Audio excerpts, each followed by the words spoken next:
Fun भी होगा, मस्ती भी होगी। स्वागत है आपका अपने YouTube चैनल जीएससी विद साहिल में, जहां आज हम रिवाइज करने वाले हैं एक बहुत ही इंपॉर्टेंट चैप्टर जिसका नाम है चार्ज ऑफ जीएसटी। फटाफट से अपनी अटेंडेंस लगा दो और वीडियो को लाइक करो, ज़्यादा से ज़्यादा लोगों को शेयर करो, और अगर चैनल पे पहली बार आए हो तो सब्सक्राइब के बटन को क्लिक करो। तो यार देखो, charge of GST CA final chapter बहुत ईजी है। चैप्टर हमें ये बताता है कि आखिरकार जो जीएसटी लगेगा वो किसको पे करना है, सप्लायर को पे करना है कि भाई रेसिपेंट को पे करना है। तो दो बातें होती है, एक होता है फॉरवर्ड चार्ज मैकेनिज्म और एक होता है हमारा रिवर्स चार्ज मैकेनिज्म। दोनों को एक एक करके समझते हैं। सबसे पहले देखो फॉरवर्ड चार्ज मैकेनिज्म क्या होता है। यहाँ पे सप्लायर है, यहाँ पे रेसिपेंट है। सपोज करो सप्लायर कोचिंग चलाते हैं और फीस है 10,000 रुपीज़, इसके ऊपर जीएसटी है 18%, तो टोटल हो गया हमारा 11,800। अब लॉजिकली रेसिपेंट सप्लायर को 11,800 देगा, उसमें से सप्लायर गवर्नमेंट ऑफ इंडिया को 1,800 रुपए देगा। इस चीज को बोलते हैं फॉरवर्ड चार्ज मैकेनिज्म। रेसिपिएंट से जीएसटी का पैसा लो और सप्लायर करस्पॉन्डिंगली यही पैसा गवर्नमेंट ऑफ इंडिया को दे देगा। दूसरा होता है रिवर्स चार्ज मैकेनिज्म। बहुत बार क्या होता है ना, गवर्नमेंट को सप्लायर पे भरोसा नहीं होता। वो सुना आपने, सोनू क्या तुमको हम पे भरोसा नहीं क्या? तो वैसे ही है भाई। तो सरकार को सप्लायर पे भरोसा नहीं होता, अब जीएसटी तो चाहिए, तो सरकार बोलती है यार हम सप्लायर से जीएसटी न लेते हुए रेसिपेंट से ले लेंगे। अब रेसिपेंट से कैसे लेंगे? हम बोलेंगे देखो भाई रेसिपेंट, आप तो सप्लायर को सिर्फ 10,000 रुपीज ही दो, बट जो जीएसटी का पैसा है वो डायरेक्टली गवर्नमेंट ऑफ इंडिया को दो। इसके लिए हमारे रेसिपेंट को जीएसटी में रजिस्ट्रेशन लेना पड़ेगा और फिर जीएसटी पेमेंट करना पड़ेगा। अब एक और नई चीज है मार्केट में कि जहां पे ना तो सप्लायर टैक्स देगा और ना ही रेसिपेंट टैक्स देगा, जो ई कॉमर्स ऑपरेटर है वो टैक्स देगा।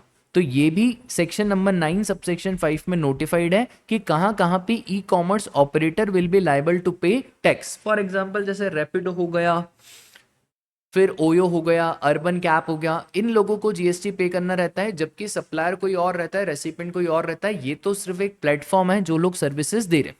इसके बारे में भी हम इस चैप्टर में पढ़ेंगे। ठीक, इतनी बात क्लियर है। अब आ जाओ भाई सेक्शन के ऊपर।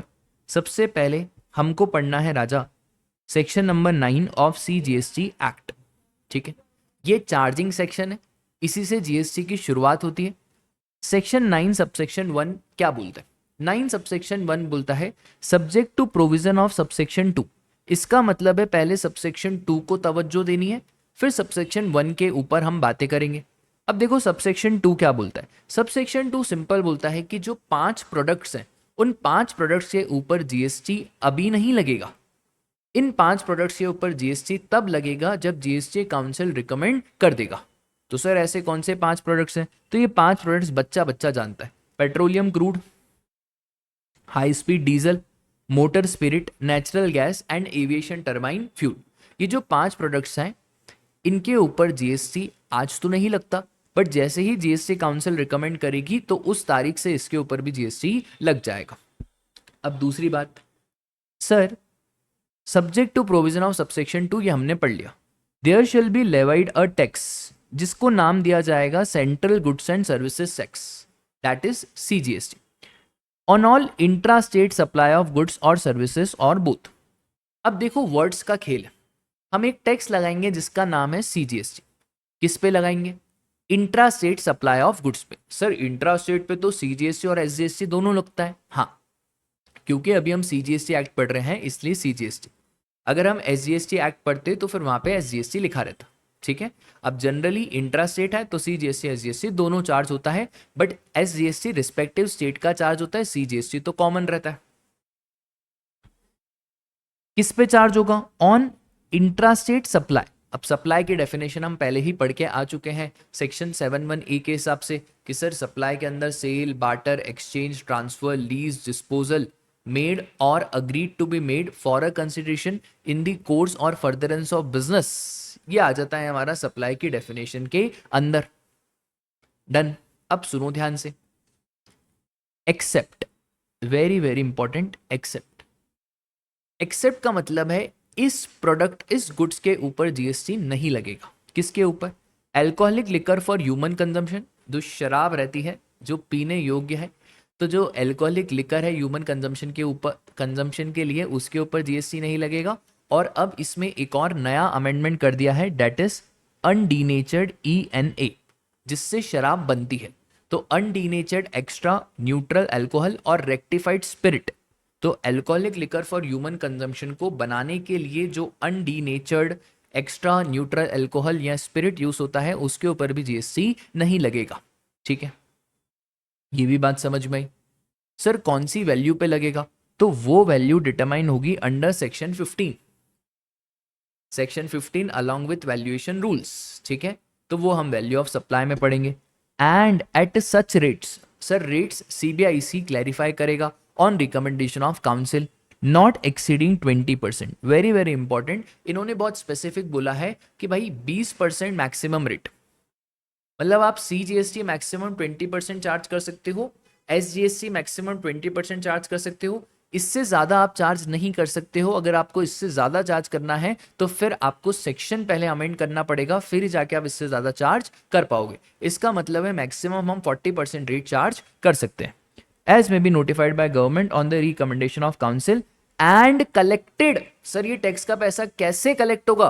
तो इन्होंने बोला collected in such manner as may be prescribed and may be paid by the taxable person. तो सर कलेक्टेड या तो फॉरवर्ड चार्ज लगेगा तो सप्लायर से कलेक्ट कर लिया जाएगा, या तो रिवर्स चार्ज लगेगा रेसिपिएंट से कलेक्ट कर लिया जाएगा, या तो ना तो सप्लायर ना तो रेसिपिएंट, एक third party e-commerce operator will be liable to pay the tax. Done. एक और चीज, कौन पे करेगा? Taxable person. टैक्सेबल पर्सन का मतलब पर्सन हु इज रजिस्टर्ड और लाइबल टू बी रजिस्टर्ड, या तो उसका GST में रजिस्ट्रेशन है या उसका GST में रजिस्ट्रेशन नहीं है बट रजिस्ट्रेशन होने वाला है, लाइबिलिटी है रजिस्ट्रेशन की, तो person who is liable for registration. खत्म कहानी, बस। अब यही है, मैंने इसको शॉर्ट करा हुआ है। देखो 9(1) क्या बोलता है? अल्कोहलिक लिकर को छोड़ दो, अनडीनेचर्ड ENA को छोड़ दो, इसके ऊपर GST नहीं लगेगा। सर कौन सा टैक्स लगाओ? CGST। किसके ऊपर? On intrastate supply. इंट्रास्टेट कैसे मालूम पड़ेगा? तो वो प्लेस ऑफ सप्लाई चैप्टर से मालूम पड़ेगा। सप्लाई हम सप्लाई की डेफिनेशन में पढ़ के आए, एक्सेप्ट इन दोनों को छोड़ के, इन दोनों पे अभी GST नहीं लगेगा। भविष्य में GST लगेगा क्या? सर भविष्य में पहले कॉन्स्टिट्यूशन को अमेंड करना पड़ेगा फिर GST लगेगा। इनफैक्ट ये जो अनडीनेचर्ड ENA इसको अपन ने क्लास में डिस्कस करा था, इसके ऊपर तो बहुत झगड़े चल रहे हैं। ये कॉन्स्टिट्यूशनली इनवैलिड है क्योंकि कॉन्स्टिट्यूशन के आर्टिकल 366 में अल्कोहलिक लिकर तो लिखा हुआ है, आर्टिकल 366 में GST की डेफिनेशन में ये तो लिखा हुआ है कि अल्कोहलिक लिकर को हम GST से बाहर करते, पर ये नहीं लिखा हुआ है। बट इन्होंने सेक्शन 9(1) में ये लिख दिया। तो अभी आपको एग्जाम पॉइंट ऑफ व्यू से तो यही ध्यान रखना है कि अनडीनेचर्ड ENA या रेक्टिफाइड स्पिरिट जिससे शराब बनता है उसके ऊपर भी GST नहीं लगेगा। अच्छा रेट, तो भैया रेट अपने को ध्यान रखने की जरूरत नहीं है, बट ये आपको ध्यान रखना है कि maximum 20% CGST, 20% SGST, that is 40% IGST, और कलेक्ट होगा या तो सप्लायर या तो रेसिपिएंट या तो थर्ड पार्टी, और टैक्सेबल पर्सन पे करेगा। टैक्सेबल पर्सन मतलब जिसने GST का रजिस्ट्रेशन लेके रखा है और लाइबल टू बी रजिस्टर्ड। हो गया, 9(1) खत्म हुआ। 9(2) बोलता है कि 5 पेट्रोलियम प्रोडक्ट्स जो हैं उनके ऊपर GST कब लगेगा? जब GST काउंसिल रिकमेंड करेगा। आगे आ जाओ। अब 9(3) क्या बोलता है? 9(3) बहुत ही सिंपल है। 9(3) बोलता है कि गवर्नमेंट के पास पावर है, गवर्नमेंट चाहे तो कुछ कुछ गुड्स और सर्विसेज को नोटिफाई कर सकती है जिसके ऊपर रिवर्स चार्ज लगेगा। रिवर्स चार्ज का मतलब है जिसके ऊपर रेसिपिएंट टैक्स का पेमेंट करेगा, और हम यही मान लेंगे कि recipient is the person liable to pay the tax. तो देखो भाई 9(3) क्या बोलता है? 9(3) यही बोलता है सप्लाई ऑफ गुड्स सर्विसेज और बोथ, इसके ऊपर टैक्स कौन पे करेगा? रिवर्स चार्ज बेसिस पे रेसिपिएंट पे करेगा, और इस एक्ट के सारे प्रोविजन उस रेसिपिएंट पे लगेंगे as if he is the person liable for paying the tax. तो हम तो यही मान लेंगे कि वो जो पर्सन है, रेसिपिएंट जो है, वही सर लाइबल है फॉर पेइंग द टैक्स, और उसी रेसिपिएंट को रजिस्ट्रेशन कराना पड़ेगा और उसी रेसिपिएंट को GST का पैसा भी देना पड़ेगा। फिर सेक्शन 9(4), अब देखो सेक्शन 9(4) क्या बोलता है? 9(4) स्पेसिफिकली, 9(3) तो बस यही बोलता है कि हम नोटिफाइड करेंगे कौन कौन से गुड्स और सर्विसेज पे RCM लगेगा। अच्छा गुड्स का RCM भी अब आपके सिलेबस में और सर्विस का RCM भी अब आपके सिलेबस में। अब सर 9(4) बहुत ही स्पेसिफिक बात करता है कि सप्लायर अनरजिस्टर्ड और रेसिपिएंट रजिस्टर्ड, उस केस में भी हम आरसीएम लगाएंगे। अब ये है तो बहुत खतरनाक, क्योंकि just because you are registered मतलब आपको टैक्स पे करना पड़ेगा आरसीएम में।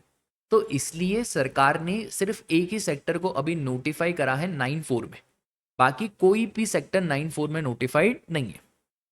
अब ये 9(4) पूरा सुन लो। 9(4) में अभी सिर्फ बिल्डर वाला जो सेक्टर है उसको नोटिफाई करा गया है, बाकी कोई सेक्टर 9(4) में नोटिफाइड नहीं है। सर ये बिल्डर वाला सेक्टर क्या है? कुछ भी नहीं। देखो, सीमेंट और कैपिटल गुड्स के ऊपर हमेशा आरसीएम लगेगा, कुछ दिमाग नहीं लगाना। मतलब अगर सप्लायर अनरजिस्टर्ड है, रेसिपिएंट रजिस्टर्ड है, सीमेंट बेच रहा है बिल्डर, और जीएसटी में बिल्डर को प्रमोटर भी बोला जाता है, ठीक है। तो अनरजिस्टर्ड रजिस्टर्ड है, यहाँ पे क्या बेचा जा रहा है? सीमेंट बेचा जा रहा है, कैपिटल गुड्स बेचा जा रहा है। तो जो रजिस्टर्ड पर्सन है, जो बिल्डर है, इसको जीएसटी देना पड़ेगा, रिवर्स चार्ज मैकेनिज्म। अब सीमेंट और कैपिटल गुड्स को छोड़ के जो दूसरे गुड्स हैं वहां पे एक परसेंटेज है, दैट इज 80-20। लॉ मेकर बोलता है कि आप 80% गुड्स रजिस्टर्ड से खरीदो, 20% आप अनरजिस्टर्ड से खरीदो। अगर आपने ये पैरिटी मेंटेन करी तो फिर चलेगा नो आरसीएम, बट जैसे ही अगर आपने ये वाली पैरिटी तोड़ दी तो फिर आरसीएम आ जाएगा। फॉर एग्जाम्पल, अगर आपने सपोज करो 79% रजिस्टर्ड से खरीदा, तो हमने तो आपको 80% बोला था, मतलब आपने 1% रजिस्टर्ड से कम खरीदा, तो ये जो 1% है उसके ऊपर आरसीएम आ जाएगा।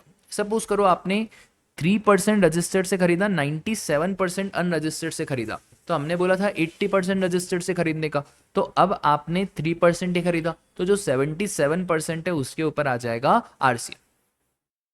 ये हो गया 9(4) खत्म, ठीक है। सर 9(5) आगे पढ़ेंगे, जो ई कॉमर्स ऑपरेटर की बात करता है कि कहाँ कहाँ पे ई कॉमर्स ऑपरेटर को टैक्स पे करना रहता है। अब जैसा सेक्शन 9 है ना, as it is same section number 5 है। हाँ, कुछ कुछ चेंजेस हैं। सेक्शन 9 सीजीएसटी एक्ट का है, सेक्शन 5 है आपका आईजीएसटी एक्ट का। अब समझना सेक्शन 5 सबसेक्शन 1 क्या बोलता है। सेक्शन 5 सबसेक्शन 1 वही सेम टू सेम बोलता है कि हम subject to provision of subsection 2 एक टैक्स लगाएंगे जिसका नाम रखेंगे integrated goods and services tax, ठीक है। ये जो हम आईजीएसटी लगाएंगे वो हम इंटर स्टेट सप्लाई पे लगाएंगे। लॉजिकल है, इंट्रा स्टेट पे सीजीएसटी एसजीएसटी लग रहा था, इंटर स्टेट पे डायरेक्ट क्या लगेगा? आईजीएसटी। एक्सेप्ट वही बात, alcoholic liquor for human consumption and undenatured ENA और rectified spirit use for manufacture of alcoholic liquor. कौन सी वैल्यू पे? तो हम वैल्यू डिटरमाइन करेंगे अंडर सेक्शन 15। वही सर, सेक्शन नंबर 15 जो वैल्यूएशन की बात करता है उसके हिसाब से वैल्यू निकालेंगे। अब यहाँ पे रेट जो है मैक्सिमम कितना? 40%। लॉजिकल है, क्योंकि भाई ऊपर 20% सीजीएसटी था, अब आईजीएसटी है, और IGST is a mixture of CGST and SGST, तो 2020 कितना हो गया भाई? 40% हो गया। as may be notified by government on the recommendation of council and collected in such manner as may be prescribed and shall be paid by taxable person। मतलब as it is same definition है जो ऊपर कही गई थी। अब ये इसमें नया है जो ऊपर नहीं था। अब देखो ये क्या बोलते हैं ना, ये बोलते हैं कि यार सरकार जब भी गुड्स इंपोर्ट हो रहे हैं, इंपोर्ट का मतलब इंडिया के बाहर से इंडिया में गुड्स का आना, तो इंपोर्ट के ऊपर कस्टम लगता है, कस्टम एक्ट 1962 और कस्टम टैरिफ एक्ट 1975। अब जब हम गुड्स को इंपोर्ट करते हैं ना, तो उस पर कस्टम ड्यूटी तो लगती ही लगती है राजा, कस्टम ड्यूटी के साथ साथ आईजीएसटी भी लगता है। बट ये जो आईजीएसटी की पावर है ना, वो कस्टम वालों के पास है। जैसा कस्टम बोलेंगे, जिस वैल्यू पे कस्टम बोलेगा उस वैल्यू पे हम आईजीएसटी लगाएंगे। तो इन्होंने एक चीज नोटिफाई करी, इन्होंने बोला कि यार अगर इंपोर्ट हो रहा है तो हम कस्टम के पास ही जाएंगे और कस्टम वाले जैसा बोलेंगे हम वैसा करेंगे। बट कुछ कुछ गुड्स को हम नोटिफाई कर सकते हैं, और अगर हम कुछ गुड्स को नोटिफाई कर रहे हैं तो उसके ऊपर आईजीएसटी एक्ट की पावर लगेगी, उसके ऊपर कस्टम नहीं लगेगा। तो अभी इन्होंने ऑनलाइन मनी गेमिंग को नोटिफाई करा।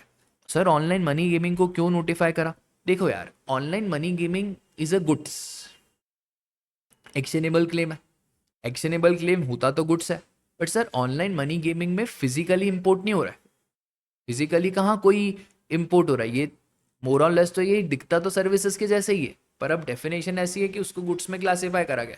तो सर क्या ये फिजिकल है या इंटेंजिबल है? तो ये तो पूरा इंटेंजिबल है।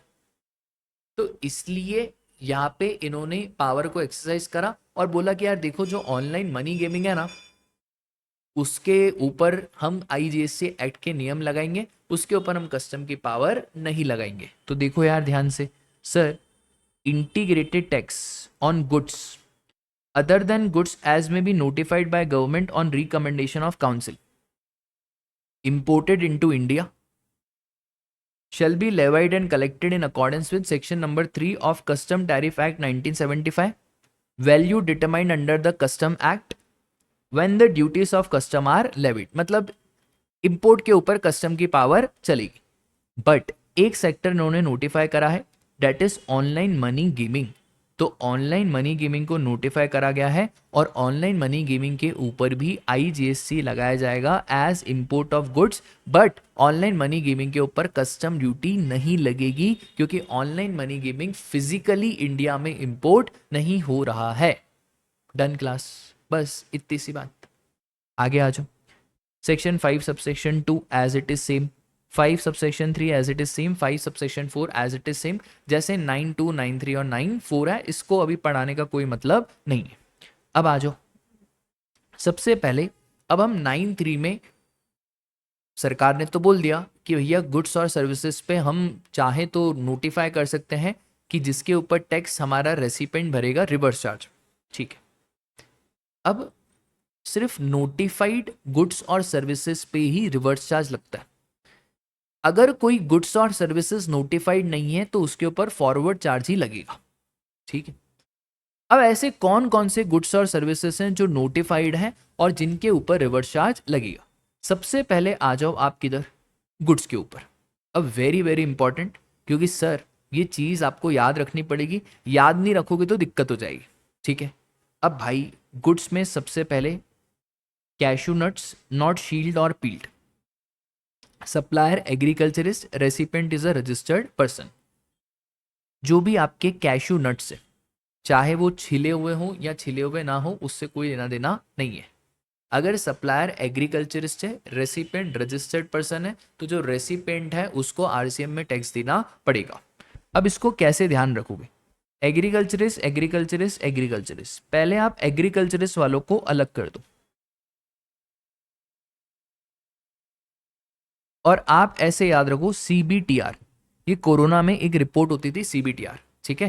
तो ये जो सीबीटीआर है ना, वो अगर एग्रीकल्चरिस्ट सप्लाई कर रहा है रजिस्टर्ड पर्सन को, आरसीएम लगेगा। अब ये सीबीटीआर क्या है? देखो, C stands for cashew nuts not shelled और peeled, B stands for bidi जलैले जिगर से पिया, जिगर मां बड़ी आग ठन ठना ठन ठन ठना ठन ठन। तो बेटा B stands for bidi wrapper leaves, that is tendu. T stands for tobacco leaves और R stands for raw cotton, ठीक है। ये सारी चारों चीजों के ऊपर supplier is an agriculturist, recipient is a registered person. तो यहाँ पे हम पता है क्या लगाएंगे? यहाँ पे हम लगाएंगे राजा रिवर्स चार्ज मैकेनिज्म। फिर उसके बाद अब एग्रीकल्चरिस्ट का कंटा खत्म हो गया, अब नॉर्मल आ जाओ। अब ऑयल, तो ये ऑयल के नाम नहीं याद रखना है, बस आपको ये ध्यान रखना है ऑयल। ऑयल में कौन कौन से? पेपरमेंट, फिर स्पेयरमेंट, वाटरमेंट, हॉर्समेंट, बर्गामेंट। ये ऑयल अगर supplier is N unregistered person, recipient is a registered person, तो यहाँ पे भी आरसीएम लगेगा, ठीक है। फिर वेरी वेरी इंपॉर्टेंट, मतलब ये आईसीएआई का फेवरेट है, favourite, that is silk yarn. Silk yarn में सप्लायर इज अ मैन्युफैक्चरर। तो सप्लायर कौन है? मैन्युफैक्चरर, जो सिल्क यार्न को मैन्युफैक्चर कर रहा है। और रेसिपेंट कौन है? Recipient is a registered person. ये ध्यान रखना, यहीं पे कंफ्यूजन कराया जाता है आईसीएआई के द्वारा, क्योंकि आईसीएआई क्या करेगा ना, यहाँ पे सप्लायर में लिख देगा होलसेलर, रिटेलर, ट्रेडिंग। भाई हमको सिर्फ क्या ध्यान रखना है कि कौन? Any person who manufactures silk yarn from the raw silk, silk worm, cocoon, मतलब मैन्युफैक्चरर होना चाहिए और recipient is a registered person. ठीक है। अच्छा एक चीज याद रखना, सपोज करो यहाँ पे कोई अनरजिस्टर्ड बंदा है, मैन्युफैक्चरर है। क्या है? मैन्युफैक्चरर।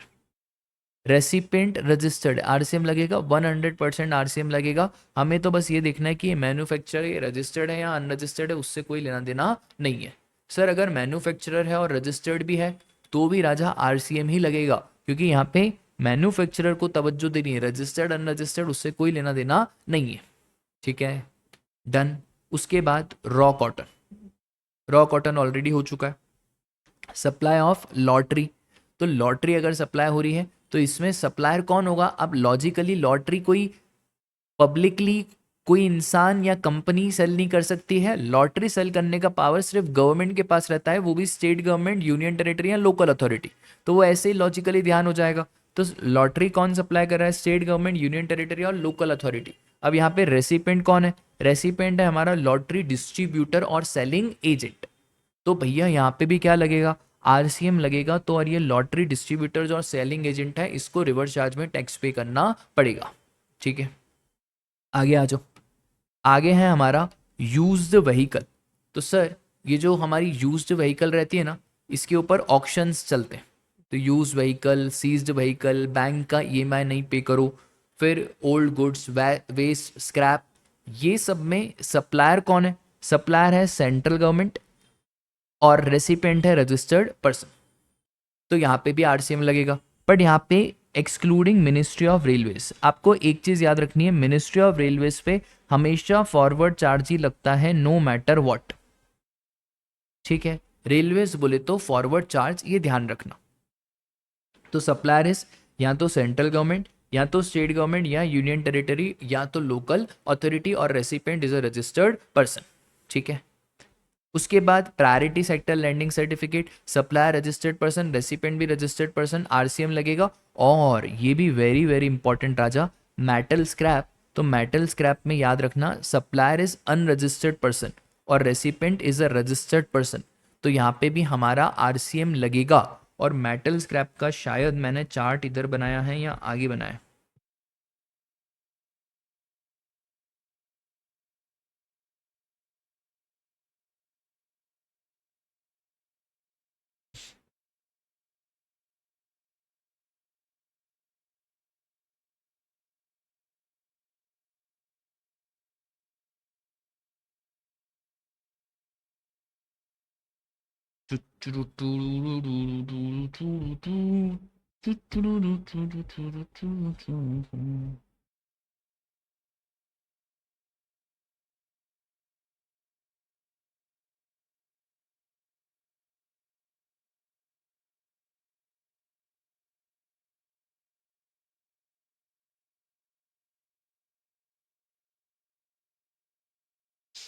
कोई दिक्कत नहीं, अभी सुनो ध्यान से।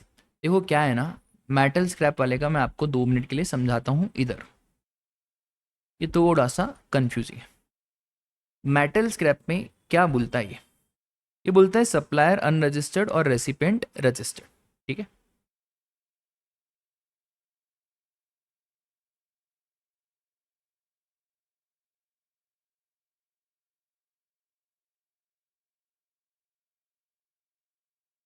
तो ये इस केस में क्या लगेगा? आरसीएम लगेगा। अब इसको अपन थोड़ा सा रजिस्ट्रेशन चैप्टर से इंटरलिंक करते हैं। देखो रजिस्ट्रेशन चैप्टर में एक बात आएगी, बात बस इतनी सी है कि अगर आपका रेसिपेंट रजिस्टर्ड और अगर आपका आरसीएम में टैक्स पेमेंट आ रहा है तो भैया सप्लायर को रजिस्ट्रेशन नहीं कराना। सप्लायर रजिस्ट्रेशन क्यों कराएगा? पूरा टैक्स ही रेसिपेंट को पे करना है। पर रुको भाई, मेटल स्क्रैप एक एक्सेप्शन है। मेटल स्क्रैप में लॉ मेकर बोलता है कि देखो भाई सप्लायर, ऑल्दो आप अनरजिस्टर्ड हो, पर जैसे ही आपका टर्नओवर थ्रेशोल्ड क्रॉस कर जाएगा, तो जैसे ही आपका टर्नओवर थ्रेशोल्ड लिमिट क्रॉस कर जाएगा तो आप चुपचाप क्या करा देना? रजिस्ट्रेशन करा देना। इसका मतलब है मेटल स्क्रैप वाले को वो सुख प्राप्त नहीं होगा जो दूसरे लोगों को प्राप्त होगा। फॉर एग्जाम्पल जैसे एडवोकेट है तो एडवोकेट में भी आरसीएम लगता है, तो भाई एडवोकेट का टर्नओवर जितना भी हो जाए एडवोकेट जीएसटी में कभी रजिस्ट्रेशन नहीं कराएगा, बट जो सामने वाला है ना उसको तो रजिस्ट्रेशन कराना पड़ेगा क्योंकि रिवर्स चार्ज में उसको टैक्स पे करना है। बट मेटल स्क्रैप में ऐसा नहीं है। मेटल स्क्रैप में जैसे ही सप्लायर का टर्नओवर थ्रेशोल्ड क्रॉस करेगा इस सप्लायर को रजिस्ट्रेशन कराना पड़ेगा। आया समझ में? इतनी सी बात आपको ध्यान रखनी है, ठीक है। और सर मेटल स्क्रैप में टीडीएस की भी बातें होती है क्या? हाँ भाई, मेटल स्क्रैप में टीडीएस की भी बात होती है। अगर यहाँ पे भी रजिस्टर्ड पर्सन है और यहाँ पे भी रजिस्टर्ड पर्सन है, दोनों रजिस्टर्ड पर्सन है, सप्लायर भी रेसिपेंट भी, तो भैया रेसिपेंट को जब भी पेमेंट करना है सप्लायर को तो उसको टीडीएस भी डिडक्ट करना पड़ेगा @2%, ठीक है। तो मैंने आपको मेटल स्क्रैप का अच्छा खासा डिटेल्ड डिस्कशन बता दिया। आगे आ जाओ। इसके बाद सप्लाई ऑफ सर्विसेज। देखो गुड्स में क्या क्या याद रखोगे, बहुत सिंपल है। एक तो आप ये याद रख लो सीबीटीआर, एक सिल्क यार्न याद रख लो और मेटल स्क्रैप याद रख लो। बाकी वो पेपरमेंट ऑयल वॉयल अब आपको एग्जाम में याद आ जाएगा, इतना कोई टेंशन लेने की बात नहीं है। इसके बाद सर्विसेज। अब बहुत सारी सर्विसेज हैं जो नोटिफाइड करी गई है जिसके ऊपर रिवर्स चार्ज लगेगा। अब सबसे पहली जो सर्विसेज है और जो प्यारी सर्विसेज है वो है गुड्स ट्रांसपोर्टेशन सर्विस। आराम से अपन आ जाओ भाई, अपन ने क्लास में इतनी मेहनत करी है, चार्ट बनाए, तो वो आज काम आएंगे, कब काम आएंगे?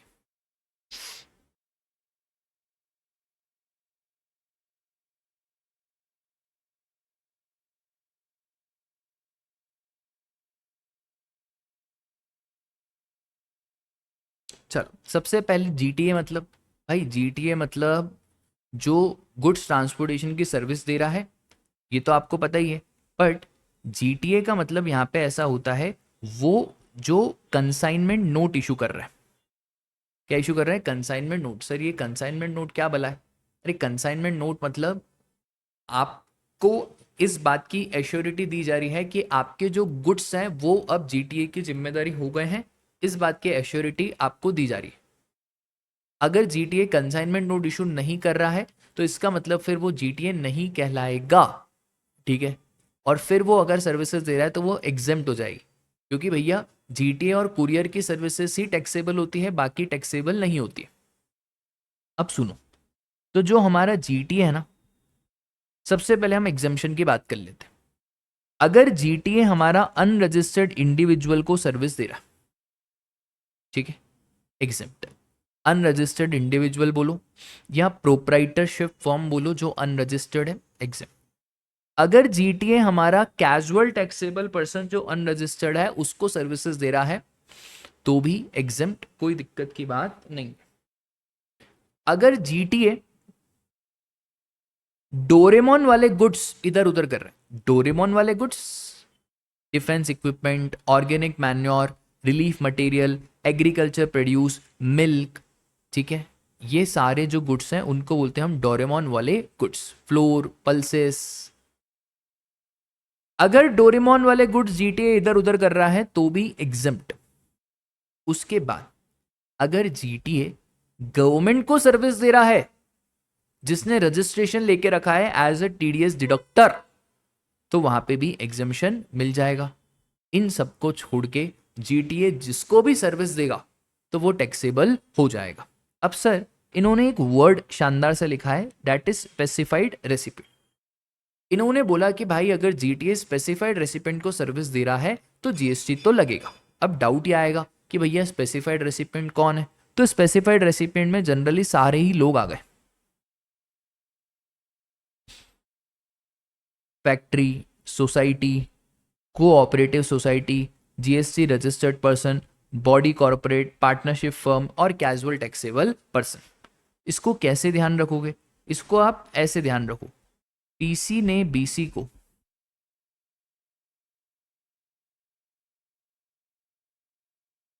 रजिस्टर्ड सोसाइटी में फरारी दी, ठीक है। तो पीसी ने बीसी को रजिस्टर्ड सोसाइटी में क्या दी? फरारी दी। P stands for partnership firm, C stands for casual taxable person, B stands for body corporate, फिर वापस से C stands for cooperative society, registered stands for a registered person, S stands for a society और Ferrari stands for factory. तो ये अगर GTA इन specified recipients को services दे रहा है तो भैया भगवान भी नहीं रोक सकता जीएसटी ना लगने से, तो जीएसटी लग के ही रहेगा नो मैटर व्हाट। ठीक है, अब दो बातें बहुत ध्यान से समझना, एक तो 12% का रेट है और एक 5% का रेट है। हमने बोला देख भाई जीटीए तेरे को हम ऑप्शन देते, या तो तू 12% वाला रेट ले ले या तो 5% वाला रेट ले ले। अब जीटीए ने पूछा दोनों ऑप्शन में क्या क्या पॉइंट्स हैं, तो 12% वाला जो रेट है ना उसमें फॉरवर्ड चार्ज मैकेनिज्म लगेगा। ये क्या भला है सर? बहुत सिंपल, फॉरवर्ड चार्ज मैकेनिज्म का सिंपल सा मतलब ये होता है कि जीटीए आप जीएसटी में रजिस्ट्रेशन भी लो और आप अपने कंज्यूमर से बिल में 12% जीएसटी चार्ज करो, और जो भी गुड सर्विसेज आप प्रोक्योर करोगे उसका आईटीसी आपको मिल जाएगा। तो ये तो सिंपल प्रोसेस हुआ जहां पे जीटीए को रजिस्ट्रेशन लेना है, अपने इनवॉइस में 12% जीएसटी चार्ज करना है, और जो भी जीटीए इनपुट सर्विसेज लेगा उसका आईटीसी भी जीटीए को मिलेगा। सर क्या सामने वाले को आईटीसी मिलेगा? भाई सामने वाले को तो आईटीसी मिलेगा ही मिलेगा, वो तो कहीं डाउट की बात ही नहीं है। ठीक है, दूसरा जो रेट है वो है 5%। जीटीए का मन इस पे आया, बोले यार ये 5% रेट इधर 12, तो बोले देखो यार 5% रेट में हम आपको आईटीसी नहीं देंगे, जो भी इनपुट और इनपुट सर्विसेज आप प्रोक्योर करोगे उसका आईटीसी आप भूल जाना। ठीक है, सामने वाले को आईटीसी जरूर मिलेगा, मतलब जो रेसिपेंट है उसको आईटीसी मिलेगा। अब 5% में हमने बोला देखो जीटीए 5% में जनरली जो आपका स्पेसिफाइड रेसिपेंट है वो आरसीएम देगा। मतलब अगर एग्जाम में क्वेश्चन आ जाए और कुछ भी ना लिखा हो तो बाय डिफॉल्ट आपको यही मानना है कि जो स्पेसिफाइड रेसिपेंट है उसको आरसीएम में टैक्स पे करना पड़ेगा। बट 5% वाले ऑप्शन में अगर जीटीए चाहे तो खुद भी टैक्स पे कर सकता है। हाँ सर, तो 5% वाले ऑप्शन में अगर जीटीए खुद डिक्लेरेशन दे दे कि हाँ भाई मैं टैक्स पे करने के लिए रेडी हूं, तो फिर उस केस में जीटीए खुद टैक्स पे करेगा, कोई दिक्कत की बात नहीं है। इसका मतलब है 5% में दो बातें, एक तो आरसीएम और एक forward charge. RCM specified recipient है वो जीएसटी देगा, बट जीटीए खुद चाहे तो डिक्लेरेशन दे, और फॉरवर्ड चार्ज में फिर जीटीए को ही टैक्स पे करना पड़ेगा। अच्छा, सामने वाले को हर केस में आईटीसी मिलेगा, उधर कोई दिक्कत की बात नहीं है। डन, इतनी सी बात। अब सुनो ध्यान से, दो तीन एग्जाम्पल लेते हैं। सपोज करो जीटीए आरआईएल लिमिटेड को सर्विसेज दे रहा है। अच्छा, जीटीए भी रजिस्टर्ड है, आरआईएल भी रजिस्टर्ड है। जीटीए ने 12% वाला ऑप्शन लिया है। जब जीटीए ने 12% वाला ऑप्शन लिया है तो जीटीए खुद टैक्स का पेमेंट सरकार को करेगा, फॉरवर्ड चार्ज मैकेनिज्म में करेगा। तो सपोज करो 10,000 रुपीज चार्ज करे हैं, 12% का जीएसटी है तो 1200 रुपये जीएसटी हो गया, टोटल हो गया 11,200। अब ये जीटीए गवर्नमेंट ऑफ इंडिया को 1200 रुपये दे देगा। ठीक है, और आरआईएल को 1200 रुपये का आईटीसी मिल जाएगा। सपोज करो सेम एग्जांपल है, जीटीए ने 5% वाला ऑप्शन लेके रखा है। अब देखो 5% वाले ऑप्शन में जीटीए को कोई आईटीसी वाईटीसी नहीं मिलेगा। 12% वाले ऑप्शन में 1200 देने तो हैं, पर जीटीए ने ट्रक खरीदी होगी, फिर उसके ऊपर बहुत सारी सर्विसेज ली होगी रिपेयर मेंटेनेंस की, तो वो आईटीसी भी ले सकता है। सपोज करो 100 रुपये का आईटीसी है तो वो जीटीए को मिल जाएगा। बट अगर जीटीए ने 5% वाला ऑप्शन लिया है तो 5% वाले ऑप्शन में कोई आईटीसी वाईटीसी आपको मिलने वाला नहीं है। तो वहां पे 10,000 आप 500 रुपये चार्ज करो, 500 रुपये आप गवर्नमेंट ऑफ इंडिया को पे करो, कोई आईटीसी आपको नहीं मिलेगा, आरआईएल को 500 का आईटीसी मिल जाएगा।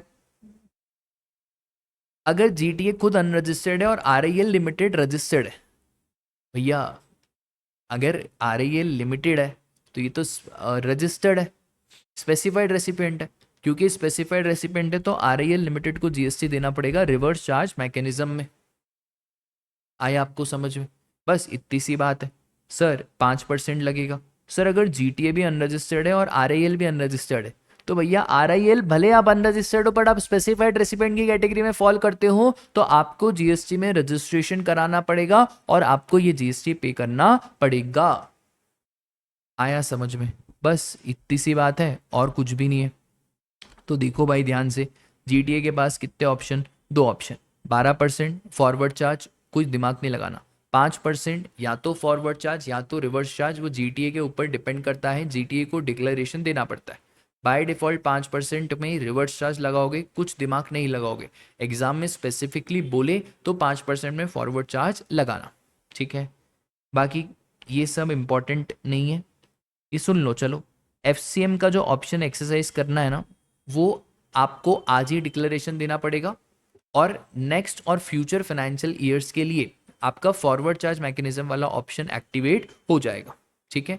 सर अगर हमको बाहर आना है, हमको वापस से आरसीएम में आना है, तो अगर आपको वापस से आरसीएम में आना है तो आपको 1 January of preceding financial year but not later than 31 March, इस तारीख तक आपको सरकार को बताना पड़ेगा, ठीक है? मतलब आपको ये वाली तारीख तक सरकार को नोटिफाई करना पड़ेगा कि भाई अब हम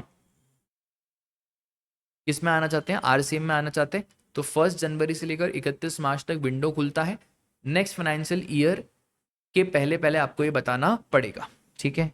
आगे आ जाओ। सर ये सिंपल सा ये बोल रहे हैं कि जीटीए जिसने अभी नया बिजनेस चालू करा है या जिसने थ्रेशोल्ड क्रॉस कर लिया है, तो अब भाई जीटीए के पास ऑप्शन है, या तो वो खुद रजिस्ट्रेशन ले ले फॉरवर्ड चार्ज में या तो रिवर्स चार्ज।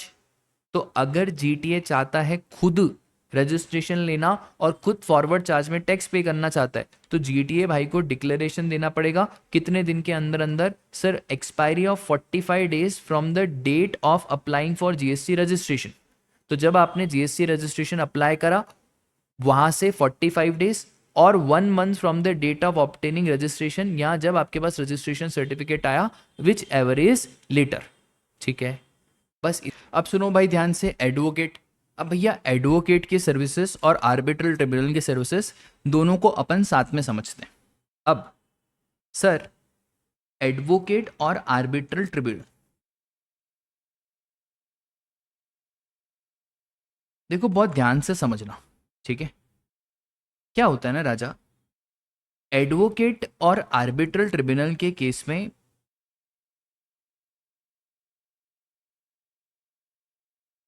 यहां पे है एडवोकेट या आर्बिट्रल ट्रिब्यूनल। पहले हम थोड़े से एग्जम्पशन की बात कर लेते हैं। भाई अगर एडवोकेट और आर्बिट्रल ट्रिब्यूनल किसी इंडिविजुअल को सर्विसेज दे रहा, पर्सनल यूज के लिए एग्जेप्ट। एडवोकेट और आर्बिट्रल ट्रिब्यूनल अगर गवर्नमेंट को सर्विसेज दे रहे हैं तो भी एग्जेप्ट। एक एडवोकेट दूसरे एडवोकेट को सर्विसेज दे रहा है तो भी एग्जेप्ट। बट हाँ यहाँ पे एक कैच है।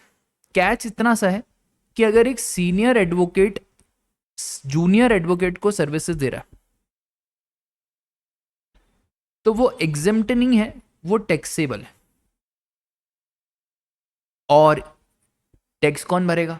तो भैया जो हमारा सीनियर एडवोकेट है ना, इसको टैक्स पे करना पड़ेगा फॉरवर्ड चार्ज मैकेनिज्म, ठीक है? इतना टफ आज तक आईसीए ने पूछा नहीं है, बट फिर भी आपको ध्यान रखना चाहिए।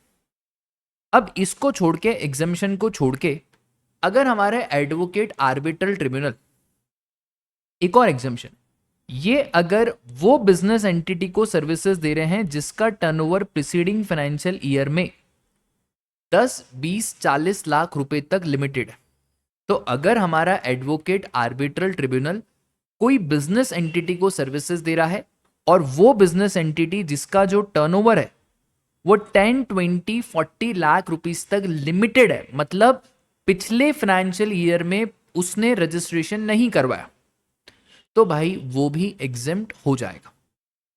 एक और चीज, एडवोकेट आर्बिट्रल ट्रिब्यूनल अगर वो बिजनेस एंटिटी को सर्विस दे रहा है जिसका टर्नओवर प्रीसीडिंग फाइनेंशियल ईयर में 10, 20, 40 से ज्यादा है, तो उस केस में लगेगा हमारा रिवर्स चार्ज मैकेनिज्म।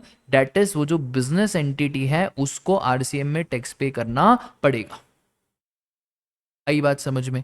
इसका मतलब है सर एडवोकेट हो, आर्बिट्रल ट्रिब्यूनल हो, दोनों बिजनेस एंटिटी को सर्विस दे रहे।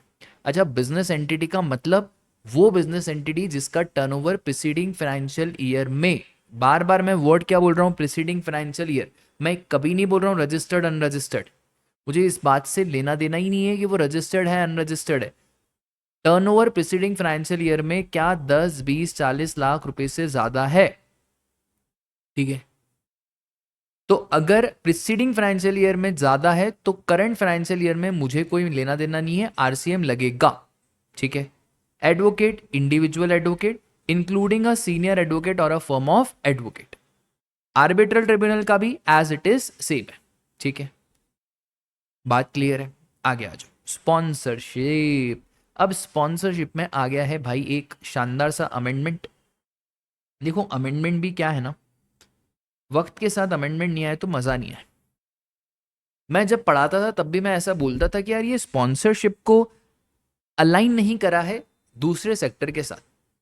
बाकी सेक्टर में इन्होंने जैसे रेंटिंग ऑफ मोटर व्हीकल है तो supplier is any person other than body corporate, security services है, भाई यहां पे इन्होंने सिर्फ लिख दिया था सप्लायर इज एनी पर्सन। तो यहां पे अब इन्होंने ऐसा कर दिया कि भाई देखो स्पॉन्सरशिप में supplier is any person other than body corporate,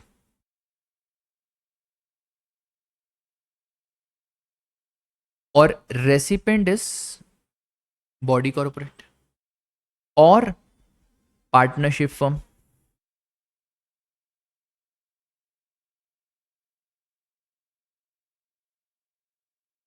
अब बहुत ध्यान से समझना कि सर जी अगर हमारा खुद सप्लायर जो है वो खुद एक बॉडी कॉर्पोरेट है, रेसिपेंट भी बॉडी कॉर्पोरेट है, आरसीएम या एफसीएम, भाई एफसीएम,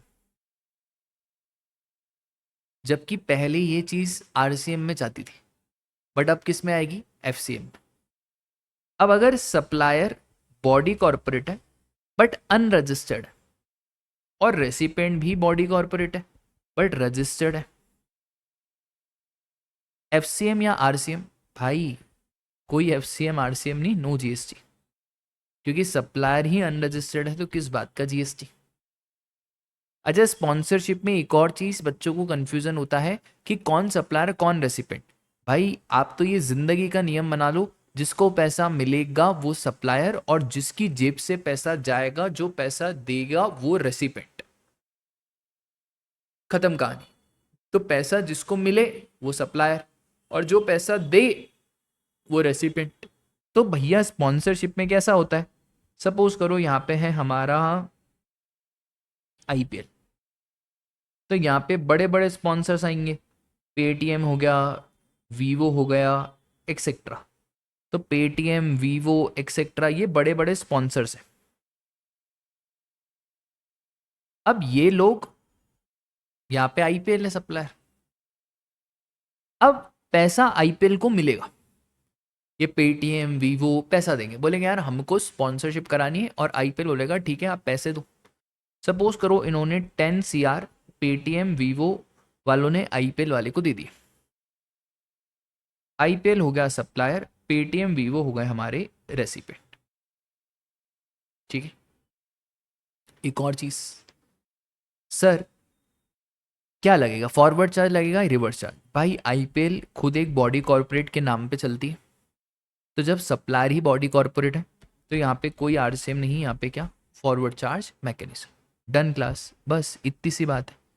तो sponsorship any person other than body corporate, recipient is a body corporate. अच्छा, पूरे चार्ज ऑफ जीएसटी में जब जब मैं बोलूँ बॉडी कॉर्पोरेट, तो बॉडी कॉर्पोरेट का मतलब होता है कंपनी और लिमिटेड लाइबिलिटी पार्टनरशिप और partnership firm located in taxable territory, ठीक है। तो बॉडी कॉर्पोरेट में दो चीजें आती है, तो कंपनी भी आ जाता है और एक एलएलपी भी आ जाता है। तो स्पॉन्सरशिप में सिर्फ बॉडी कॉर्पोरेट नहीं है, बॉडी कॉर्पोरेट के साथ साथ पार्टनरशिप फर्म भी है। अब आ जाओ भाई गवर्नमेंट सर्विसेज के ऊपर। अब सर गवर्नमेंट सर्विसेज में क्या है ना, इसका शानदार सा चार्ट बनाया होगा।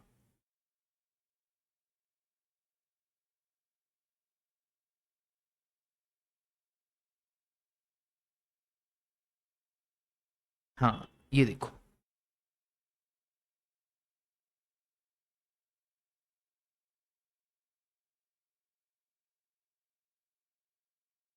2 मिनट मुझे आप इजाज़त दो, मैं आपको एग्जिम्शन वाले चैप्टर में लेके जाता हूँ।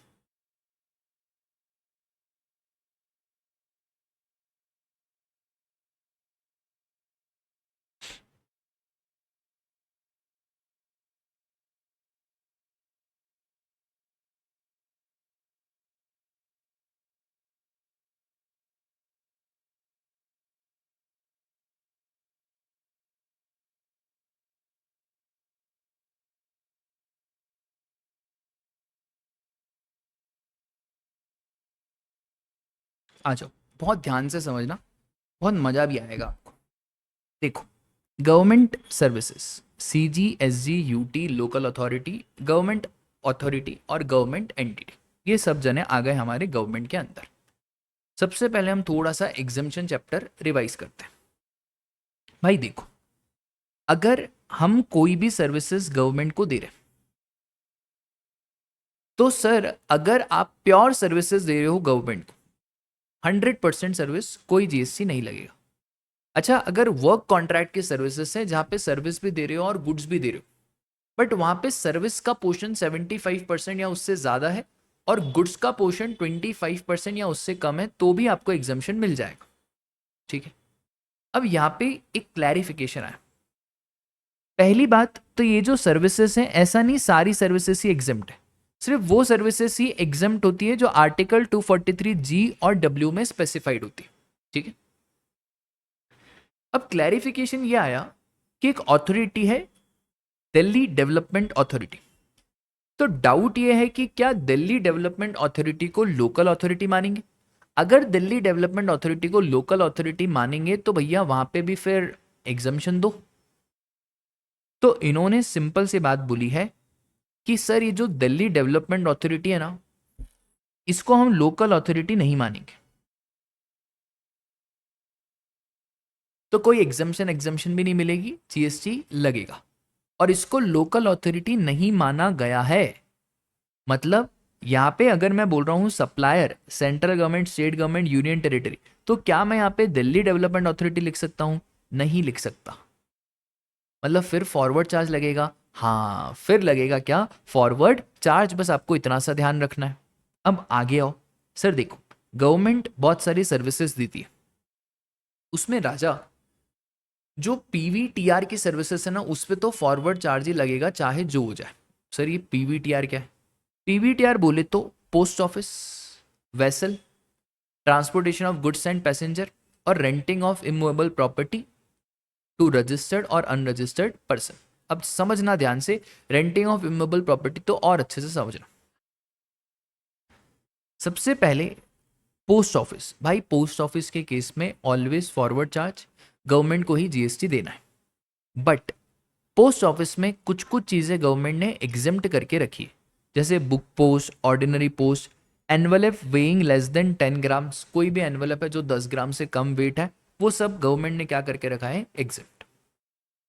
वेसल एयरक्राफ्ट, तो भैया वेसल और एयरक्राफ्ट से रिलेटेड जो भी सर्विसेज है, रिपेयर मेंटेनेंस, वो भी exempt. Transportation of goods and passenger, तो जो हमारा ट्रांसपोर्टेशन है गुड्स और पैसेंजर का जो गवर्नमेंट दे रही है वो एग्जेम्प्ट नहीं है। सॉरी, वेसल एयरक्राफ्ट की सर्विसेज है, इसमें भी गवर्नमेंट फॉरवर्ड चार्ज में टैक्स देगी। Transportation of goods and passenger, इसमें भी गवर्नमेंट ही टैक्स देगी फॉरवर्ड चार्ज में। और रेंटिंग ऑफ इमूवेबल प्रॉपर्टी, अगर अनरजिस्टर्ड को दिया है तो फॉरवर्ड चार्ज लगेगा, और अगर renting of immovable property registered person को दिया है तो फिर रिवर्स चार्ज मैकेनिज्म लगेगा। ठीक है, अब समझो। अब अदर सर्विसेज, मतलब ये पीवीटीआर को छोड़ के, अगर हमने वो बिजनेस एंटिटी को सर्विस दी है जिसका टर्नओवर प्रीसीडिंग फाइनेंशियल ईयर में 10, 20, 40 लाख रुपए तक है, एग्जेम्प्ट करो। और अगर हमने वो बिजनेस एंटिटी को दी है जिसका टर्नओवर प्रीसीडिंग फाइनेंशियल ईयर में 10, 20, 40 लाख से ज्यादा है, तो टैक्सेबल करो। अच्छा, टैक्सेबल में भी आपको एक चीज ध्यान रखनी है, अगर वैल्यू 5,000 रुपये या उससे कम है तो एग्जिम करो, पर अगर वैल्यू आपकी 5,000 रुपये से ज्यादा है तो फिर टैक्सेबल करो। और जो बिजनेस एंटिटी है उसको रिवर्स चार्ज मैकेनिज्म में टैक्स पे करना पड़ेगा। गवर्नमेंट टैक्स पे नहीं करेगी, क्योंकि सिर्फ पीवीटीआर में ही गवर्नमेंट टैक्स पे करती है। ठीक है। अच्छा, अगर sir continuous supply of services है तो फिर उस केस में ये 5000 पर फाइनेंशियल ईयर अपने को देखना पड़ेगा। रेंटिंग ऑफ इमूवेबल प्रॉपर्टी में very very important, renting of immovable property में ये नहीं देखना है कि पिछले साल कितना टर्नओवर, ये तो देखना है कि 5000 से ज्यादा है या नहीं। पर रेंटिंग ऑफ इमूवेबल प्रॉपर्टी में ये आप नहीं देखोगे कि बिजनेस एंटिटी पिछले साल कितना टर्नओवर, ये ध्यान रखना, ठीक है बस। और बाकी अगर गवर्नमेंट किसी इंडिविजुअल को सर्विस दे रही है एग्जेम्प्ट, एक गवर्नमेंट दूसरे गवर्नमेंट डिपार्टमेंट को सर्विस दे रहा है तो भी एग्जेम्प्ट। प्योर सर्विसेज अगर गवर्नमेंट अथॉरिटी को दी जा रही है या गवर्नमेंट एंटिटी को दी जा रही है टैक्सेबल। कंपोजिट सर्विस भी है तो भी क्या, टैक्सेबल। पर pure services CG SG UTLA exempt, composite service तो भी एग्जेम्प्ट। Done sir. क्या यहाँ पे दिल्ली डेवलपमेंट अथॉरिटी को एग्जामिशन मिलेगा? भूल जाओ, यहाँ पे कोई एग्जामिशन नहीं मिलेगा, वो टैक्सेबल हो जाएगा। बोलो क्लियर है क्या? बस इतनी सी बात आपको गवर्नमेंट में ध्यान रखनी है। तो देखो भाई, सप्लायर कौन, central government, state government, recipient कौन, बिजनेस एंटिटी। बिजनेस एंटिटी और पूरा मैंने ज्ञान बता दिया आपको। सर जो पीवीटीआर के सर्विसेज है उस पर फॉरवर्ड चार्ज लगेगा, और specifically renting of immovable property unregistered person को तो फॉरवर्ड चार्ज लगेगा, बट यही रेंटिंग ऑफ इमूवेबल प्रॉपर्टी का रजिस्टर्ड पर्सन को दिया है तो फिर रिवर्स चार्ज लगेगा। ठीक है, आगे आओ। अब देखो भाई, renting of immovable property, supplier central government, state government, union territory, recipient any person registered, वही जो मैंने आपको ऊपर बात बताई। फिर अब रेंटिंग ऑफ रेसिडेंशियल ड्वेलिंग,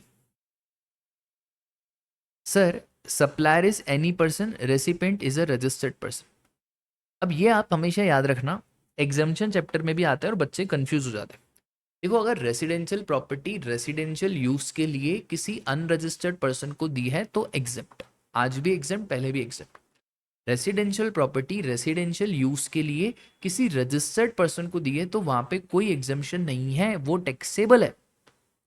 और टैक्सेबल भी रिवर्स चार्ज मैकेनिज्म में, मतलब सामने वाले को टैक्स पे करना पड़ेगा। अब एक और चीज, renting residential property residential use registered person को दिए, पर रजिस्टर्ड पर्सन एक प्रोप्राइटरशिप है और वो ये प्रूव कर दे कि ये प्रॉपर्टी मैंने ओन अकाउंट के लिए ली है, प्रोप्राइटरशिप कंसर्न के लिए नहीं ली है, तो वहां पे भी आपको एग्जम्पशन मिल जाएगा। डन, बस इतनी सी बात है जो आपको ध्यान रखनी है। ये हो गया हमारा renting of residential dwelling.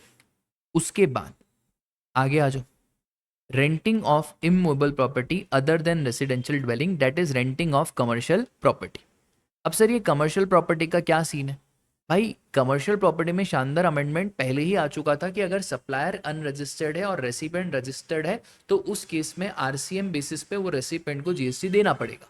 But एक डाउट आया कि भाई अगर रेसिपेंट कंपोजिशन स्कीम में रजिस्टर्ड है तो, क्योंकि रजिस्टर्ड तो नॉर्मल भी होता है, कंपोजिशन भी होता है, तो फिर इन्होंने अब इसको थोड़ा सा और अमेंड कर दिया और इन्होंने बोला recipient any registered person other then composition. इसका मतलब है, सपोज करो कोई कमर्शियल प्रॉपर्टी है जहां पे सप्लायर खुद अनरजिस्टर्ड है और रेसिपेंट रजिस्टर्ड तो है बट कंपोजिशन स्कीम में रजिस्टर्ड है, तो राजा मेरे उस केस में जीएसटी नहीं लगेगा। ठीक है, इसलिए जीएसटी नहीं लगेगा क्योंकि सर उस केस में रेसिपेंट कंपोजिशन वाला है और सप्लायर अनरजिस्टर्ड है, तो उस केस में जीएसटी नहीं लगेगा। बस ये ध्यान रखना, कमर्शियल प्रॉपर्टी एग्जाम में आ सकता है। तो सप्लायर अनरजिस्टर्ड, रेसिपेंट कौन, registered other than person who has opted to pay the tax under composition levy. खत्म बात। उसके बाद बिल्डर रिलेटेड सर्विसेज। अब ये बिल्डर रिलेटेड सर्विसेज मैं आपको, आ जाओ,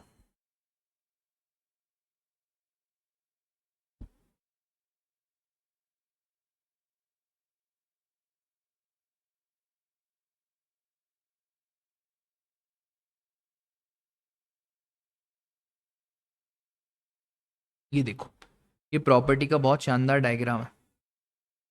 ठीक है, वो तो अब पूरा समझा दिया मैंने। देखो अब बिल्डर रिलेटेड सर्विसेज क्या होती है ना, सपोज करो यहाँ पे एक बिल्डर है, लोधा बिल्डर्स, बहुत बड़े बिल्डर्स है भाई, ये मुंबई के। यहाँ पे रेसिपेंट है ऋषभ, ठीक है। अब एक टर्म होता है टीडीआर।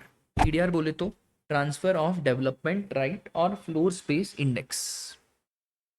अब सर क्या है ना, ये बिल्डर और यहाँ पे ऋषभ भाई के पास एक जमीन है। अब ऋषभ भाई बोल रहे हैं यार ये जमीन बिक नहीं रही है, तो बिल्डर ने बोला एक काम करते हैं, हम आपकी ज़मीन पे फ्लैट्स बना देते हैं, फिर फ्लैट्स को सेल करेंगे और फिर अपन प्रॉफिट मार्जिन डिसाइड कर देंगे। इसको जनरली बोला जाता है रेशो डील। अब सर क्या है ना, ऐसे ही बिल्डर ऋषभ भाई की ज़मीन पे फ्लैट नहीं बना सकता, तो बिल्डर को कुछ परमिशन लेनी पड़ेगी। अब ऋषभ भाई, एक चीज रहती है टीडीआर। टीडीआर बोले तो transfer of development right. Rishabh भाई को टीडीआर देना पड़ेगा बिल्डर को कि डियर बिल्डर आप घर बनाओ, मैं आपको टीडीआर ट्रांसफर करूं। अब ऋषभ भाई फ्री में थोड़ी ट्रांसफर करेंगे। ऋषभ भाई ने 50 लाख रुपए ले लिए किसके, टीडीआर के। अब भैया जमीन जमीन के ऊपर घर बन गए, फ्लैट्स बन गए। अब फ्लैट्स में दो बातें होगी, या तो फ्लैट बुकिंग शुरू हो गई है और अभी तक ऑक्यूपेंसी सर्टिफिकेट, कंप्लीशन सर्टिफिकेट आया नहीं है, और फ्लैट बिकना शुरू हो गए। तो फ्लैट अगर पहले ऑलरेडी सोल्ड हो गए बिफोर ओसी और सीसी, तो लॉजिकली स्केड्यूल 3 के ट्रांजैक्शन में ये नहीं आएगा, मतलब फिर फ्लैट के ऊपर जीएसटी लगेगा। तो लॉ मेकर बोलता है कि अगर फ्लैट के ऊपर जीएसटी लग गया तो जो टीडीआर है ना उसको एग्जेम्प्ट करो, टीडीआर के ऊपर कोई जीएसटी नहीं आएगा। बट व्हाट इफ फ्लैट बन गए, किसी ने बुकिंग ही नहीं करी, फ्लैट का ऑक्यूपेंसी सर्टिफिकेट, कंप्लीशन सर्टिफिकेट सब आ चुका है, और फ्लैट ओसीसीसी के बाद बिके। तो अगर फ्लैट ओसीसीसी के बाद बिके तो फ्लैट के ऊपर तो जीएसटी नहीं आएगा, फिर टीडीआर के ऊपर जीएसटी आ जाएगा, और ये टीडीआर के ऊपर जीएसटी रिवर्स चार्ज मैकेनिज्म में रेसिपेंट दैट इज बिल्डर भाई को देना पड़ेगा, ठीक है। तो टीडीआर बोलो या फ्लोर स्पेस इंडेक्स बोलो, बात एक ही है, खत्म कहानी। तो देखो भाई, supplier is any person, recipient is promoter. Promoter का मतलब ही होता है हमारा बिल्डर, ठीक है। और क्या दे रहे हैं भाई हम, या तो टीडीआर ट्रांसफर कर रहे हैं, या तो फ्लोर स्पेस इंडेक्स ट्रांसफर कर रहे हैं, या तो हम जमीन लीज पे दे रहे हैं। कितने साल, 30 साल या उससे ज्यादा, ठीक है। 30 साल या उससे ज्यादा जमीन आप लीज पे दे रहे हो तो वो भी इधर ही कवर्ड हो जाएगा, ठीक है। उसको आप प्रीमियम, सलामी, जो लीज चार्जेस हैं उसको आप किसी भी नाम से बुला सकते हो। डन, आगे आ जाओ। Director related services. अब ये क्या है सर, ये काफी शानदार है, ध्यान से समझना। देखो, एक तो अपन ने स्केड्यूल 3 पढ़ा था, और स्केड्यूल 3 में अपन ने सैलरी पढ़ी थी कि भाई services by employee to employer in the course और furtherance of employment, this is neither supply of goods nor supply of services, तो इसके ऊपर कोई जीएसटी नहीं लगेगा। इसके बाद आपका डायरेक्टर ऑफ गवर्नमेंट बॉडी, ये भी हमने देखा था कि sir member of parliament, chairperson, member और director of central government, state government. तो जो गवर्नमेंट बॉडी के डायरेक्टर हैं उधर भी नो जीएसटी। ये दोनों चीजें तो हमारी स्केड्यूल 3 से बाहर हो जाती। अब बचे दूसरे डायरेक्टर्स। अब डायरेक्टर्स में भी एक होते हैं एग्जीक्यूटिव डायरेक्टर्स, एक होते हैं इंडिपेंडेंट डायरेक्टर्स। भाई एग्जीक्यूटिव डायरेक्टर्स जिनको सैलरी मिल रही है तो उसके ऊपर तो जीएसटी की बात ही नहीं होगी, क्योंकि भैया जब सैलरी मिल रही है तो वो स्केड्यूल नंबर 3 में कवर्ड हो गया, और जब वो स्केड्यूल नंबर 3 में कवर्ड हो गया तो काहे बात का जीएसटी। बट इन केस उन्हें सैलरी नहीं मिल रही है, अगर इंडिपेंडेंट डायरेक्टर है और उसको फीस मिल रही है, क्या मिल रही है भाई, फीस। अगर हमारे इंडिपेंडेंट डायरेक्टर को फीस मिल रही तो जीएसटी लगेगा क्या, हाँ सर जीएसटी लगेगा। पर जीएसटी भरेगा कौन, तो अगर हमारे इंडिपेंडेंट डायरेक्टर को फीस मिल रही है तो उस केस में जीएसटी हमारा कंपनी भरेगी। कौन से मैकेनिज्म में, रिवर्स चार्ज मैकेनिज्म में। सपोज करो I am the independent director of Reliance industries limited, और रिलायंस इंडस्ट्रीज लिमिटेड मुझे सिटिंग फीस दे रही है, तो रिलायंस इंडस्ट्री मुझे सिटिंग फीस देगी और गवर्नमेंट ऑफ इंडिया को जीएसटी रिलायंस को पे करना पड़ेगा, ठीक है। एक और चीज, थोड़ा सा इसको इनकम टैक्स एक्ट से समझोगे ना तो और सिंपल जाएगा। पता कैसे चलेगा कि सर सैलरी है या प्रोफेशनल फीस है? तो भैया अगर टीडीएस आपका 192 में डिडक्ट हो रहा है तो हम उसको बोलेंगे कि सैलरी के ऊपर आपका टीडीएस कटा है, नो जीएसटी। बट अगर आपका टीडीएस 194 जे या 194 जेबी में डिडक्ट हो रहा है तो फिर प्रोफेशनल फीस के ऊपर टीडीएस है, फिर उसके ऊपर जीएसटी आएगा, और वो भी कहाँ पे आएगा? रिवर्स चार्ज मैकेनिज्म में आएगा, डेट इज कंपनी को पे करना पड़ेगा। तो एग्जाम में कभी कभार वो आपके साथ सेक्शन में खेलेगा, तो आप सेक्शन देख लेना कि किसके अंदर टीडीएस डिडक्ट करा है। ये हो गया डायरेक्टर वाली बात। अब सर डायरेक्टर में एक और चीज़ है, अगर डायरेक्टर कोई भी सर्विसेज पर्सनल कैपेसिटी में दे रहा है, जैसे रेंटिंग ऑफ इमूवेबल प्रॉपर्टी, तो अगर डायरेक्टर पर्सनल कैपेसिटी में कोई सर्विसेज दे रहा है तो उस केस में रिवर्स चार्ज नहीं लगेगा, उस केस में फॉरवर्ड चार्ज ही लगेगा। ठीक है, खत्म। उसके बाद भाई ये दो एजेंट है, बहुत सिंपल, एक इंश्योरेंस एजेंट, एक रिकवरी एजेंट। इंश्योरेंस एजेंट आपको मालूम ही होगा, जो लोग इंश्योरेंस की पॉलिसीज बेचते हैं और जिनको इंश्योरेंस कंपनीज कमीशन देती है। तो सप्लायर हो गया इंश्योरेंस एजेंट, रेसिपेंट हो गया हमारा इंश्योरेंस कंपनी या जो भी इंश्योरेंस का धंधा चला रहे, तो उस केस में recipient would be liable to pay GST under RCM. दूसरा जो है वो है भैया हमारा रिकवरी एजेंट।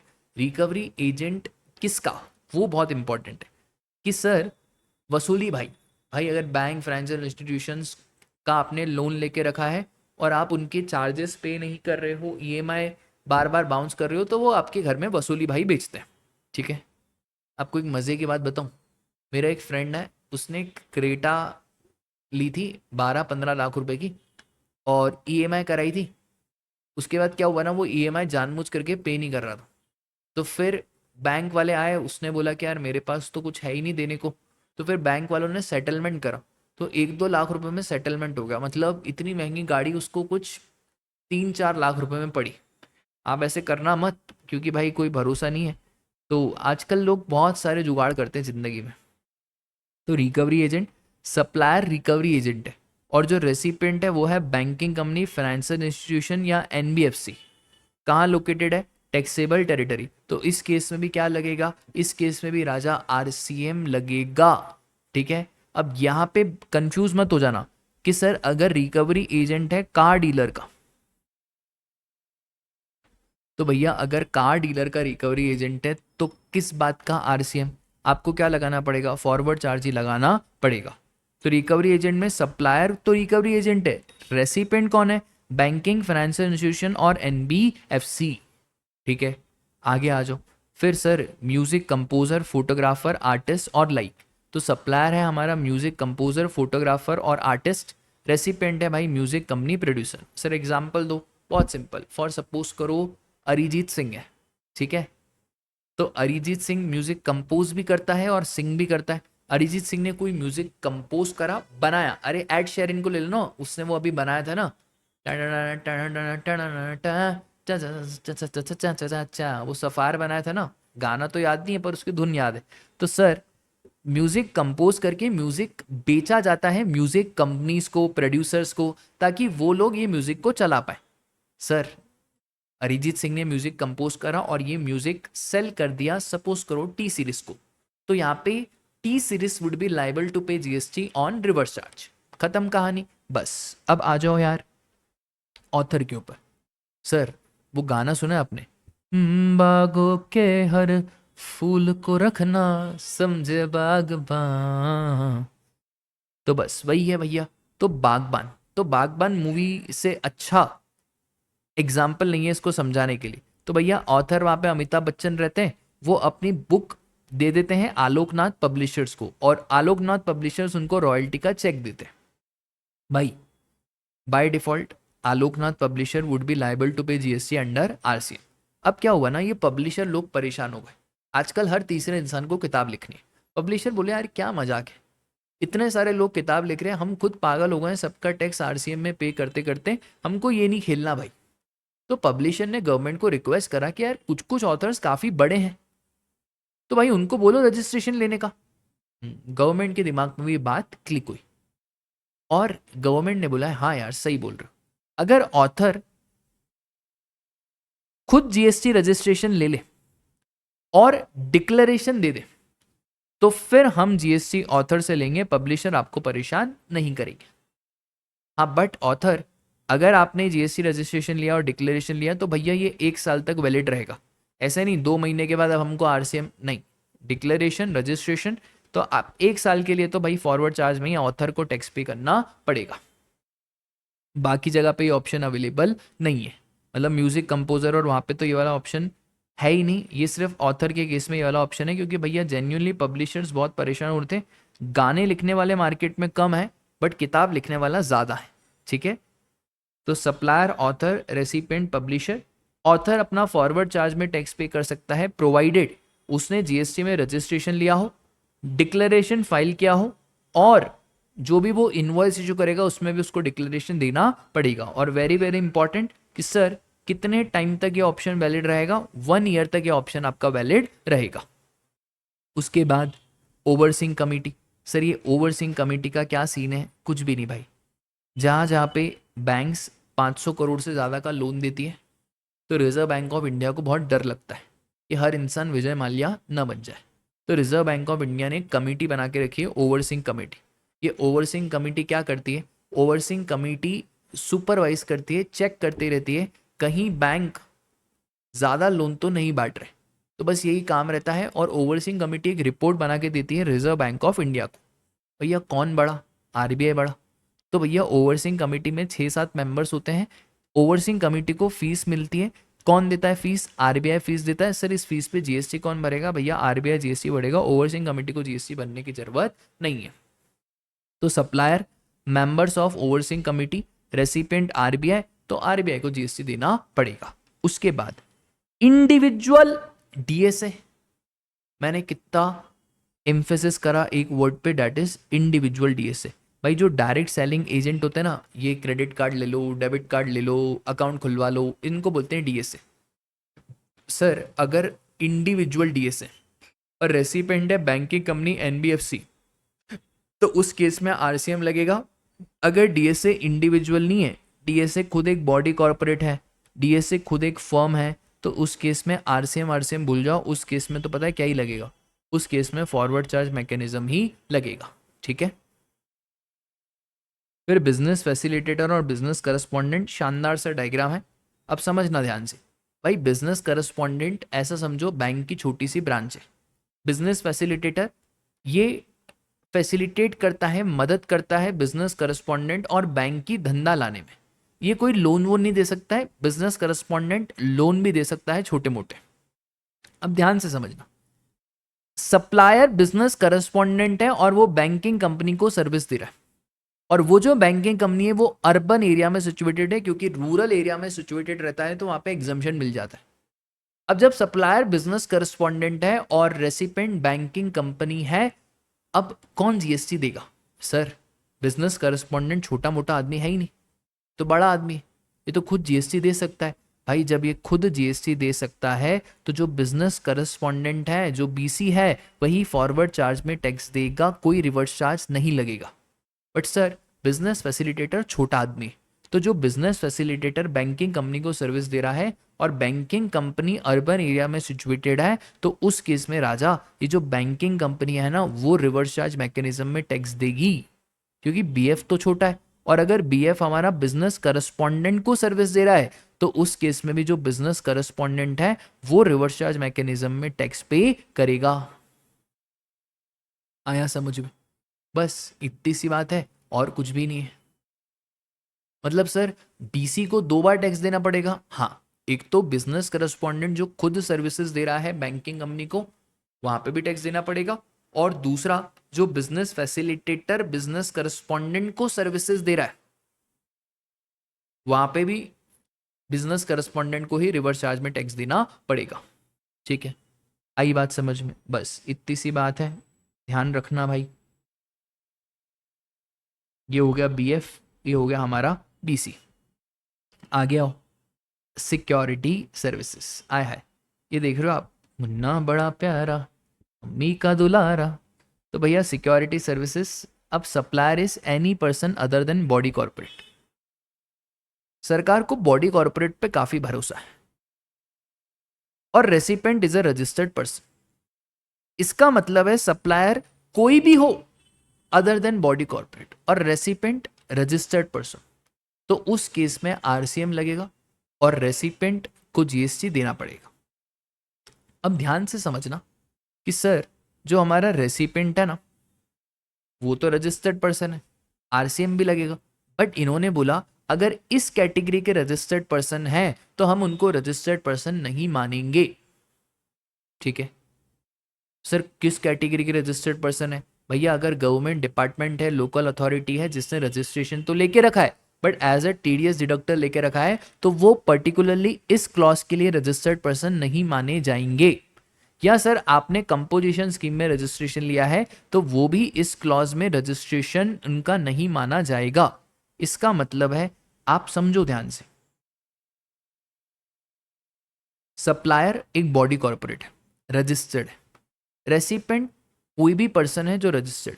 फॉरवर्ड चार्ज या रिवर्स चार्ज, सर जी यहाँ पे क्या लिखा हुआ था?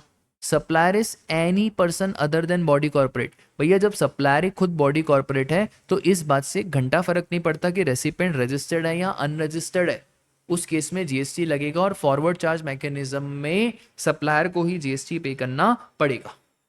दूसरा एग्जांपल, सप्लायर एक पार्टनरशिप फर्म में रजिस्टर्ड है, रेसिपेंट भी रजिस्टर्ड है, फॉरवर्ड चार्ज आरसीएम। सर हमको ये देखना है supplier is any person other than body corporate partnership, इस बात से फर्क नहीं पड़ता रजिस्टर्ड है या अनरजिस्टर्ड है। अगर ये अनरजिस्टर्ड होता तो भी हमको कोई फर्क नहीं पड़ता। रेसिपेंट रजिस्टर्ड है क्या? हाँ जी रेसिपेंट रजिस्टर्ड है, तो आपको क्या लगाना है? आरसीएम लगाना है। दूसरी चीज, सर सप्लायर है, पार्टनरशिप फर्म है, रजिस्टर्ड है, रेसिपेंट भी रजिस्टर्ड है बट कंपोजिशन स्कीम। अब सर रेसिपेंट रजिस्टर्ड तो है बट कंपोजिशन स्कीम में, तो आरसीएम नहीं लगेगा, यहाँ पे फॉरवर्ड चार्ज ही लगेगा क्योंकि ये पार्टनरशिप फर्म रजिस्टर्ड है। अच्छा इन केस ये पार्टनरशिप फर्म अनरजिस्टर्ड होती तो भैया अनरजिस्टर्ड होती तो कोई जीएसटी नहीं लगता। आया समझ में? खत्म कहानी। ये हो गया सिक्योरिटी सर्विसेज। उसके बाद सिक्योरिटी लैंडिंग स्कीम। अब सर ये सिक्योरिटी लैंडिंग स्कीम क्या होती है? ये देखो, ये पैसे कमाने के बहुत तरीके मार्केट में आ चुके हैं। यहाँ पे एक है मिस्टर विजय, यहाँ पे जेरोधा और यहाँ पे मिस्टर मनीष। मिस्टर मनीष को लग रहा है कि रिलायंस का शेयर अब गिरने वाला है, बहुत बढ़ लिया रिलायंस, तो रिलायंस 1273 पे चल रहा है। मिस्टर मनीष को लग रहा है कि अब ये 1273 से गिर के 1200 पे आ जाएगा। ठीक है, अब सर एक बात बताओ लॉजिकली, मनीष चाहता है इसको ट्रेड करना और मनीष इसको बेचना चाहता है। मनीष के पास एक भी शेयर नहीं है, क्या बेच सकता है? सर शेयर मार्केट में आप बिना खरीदे भी शेयर बेच सकते हो, कोई दिक्कत की बात नहीं है। तो मनीष ने इस आरआईएल के शेयर को सेल कर, अब सेल कैसे करेगा? तो मनीष बोलेगा जेरोदा आपके पास तो बहुत सारे शेयर होंगे, आप एक काम करो ना, किसी से लेके दो उधार पे शेयर। तो जेरोदा ने मिस्टर विजय को फोन घुमाया, मिस्टर विजय ने बोला मेरे पास सिर्फ आरआईएल के शेयर पड़े हैं, मैं इसको रेंट पे देना चाहता हूँ। बहुत बढ़िया, तो विजय ने रेंट पे दे दिए ये शेयर किसको? मिस्टर मनीष को, और मिस्टर मनीष ने ये वाले शेयर बेच दिए। मतलब ये ऐसे ही है, किसी ने आपको रेंट की चीज दी और वो आपने बेच दी। ठीक है, अब मनीष का भी ज्योतिष शास्त्र सही चल रहा था, तो 1273 से भाव 1200 रुपये आ गया। बहुत बढ़िया, मनीष भाई के तो मजे हो गए। बट विजय बोल रहा है कि भैया मेरे को तो दो मेरे शेयर। तो मनीष भाई ने बोला कोई दिक्कत की बात नहीं है, आपको शेयर ही चाहिए। तो मनीष भाई ने मार्केट से शेयर 1200 में खरीदे और वापस से विजय भाई को लौटा दिए। सर पूरे गेम में मनीष भाई ने कितने कमाए? तो भैया 1273 में सेल करें, 1200 में बाय करे, तो एक शेयर पे मोटा माटी 73 रुपीज कमा ली। 100 शेयर है तो 7300 कमा ली। अब जेरोधा भी चार्ज रखेगा। अब सबसे पहले जीएसटी किस पे लगेगा? भाई देखो सिक्योरिटीज के ऊपर तो जीएसटी नहीं लगता है, अभी हमने सप्लाई वाले रिवीजन में ये बात कवर करी थी। तो बट जेरोधा के जो ट्रांजैक्शन चार्जेस है उस पर तो जीएसटी लगेगा।